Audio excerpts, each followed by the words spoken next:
For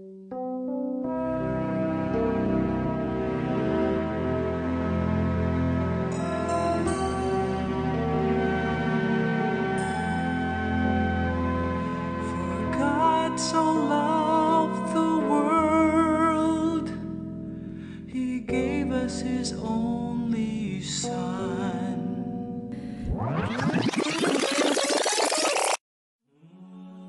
Sandali lang po mga kapatid, maitanong ko lang. Huwag sana kayong magalit at hindi ko po intensyon na saktan kayo. Ako ay nagtatanong lang. For God so loved the world that He gave us His only Son. Paano naging loved o pagmamahal ang pagpapahirap, pag-torture, pagpapahiya at pagpatay sa isang mabuti at walang kasalanan na si Jesus?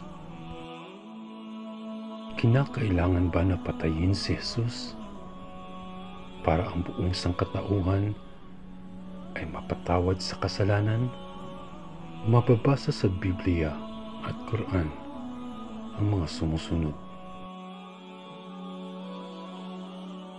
Hindi papatayin ang mga magulang dahil sa mga anak, ni ang mga anak ay papatayin dahil sa mga magulang.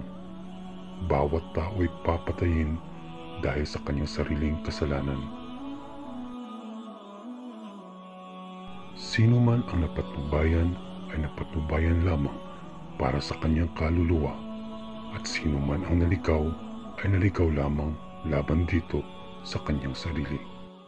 At walang tagapagpasan ng mga dalahin o kasalanan ang magpapasan ng dalahin ng iba. Hindi ba nila alam na ang ala ay tumatanggap ng pagsisi mula sa kanyang mga alipin at tumatanggap sa kawang gawa, at siya, ang ala, ang pinakamapagpatawad, ang mahabagin. Ang pagpapatawad ng Diyos ay makakamtan dahil sa awa at habag niya sa atin.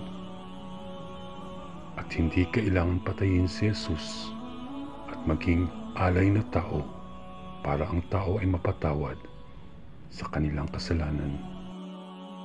Dahil ang Diyos ay hindi lang mapagmahal, siya ay makatarungan din.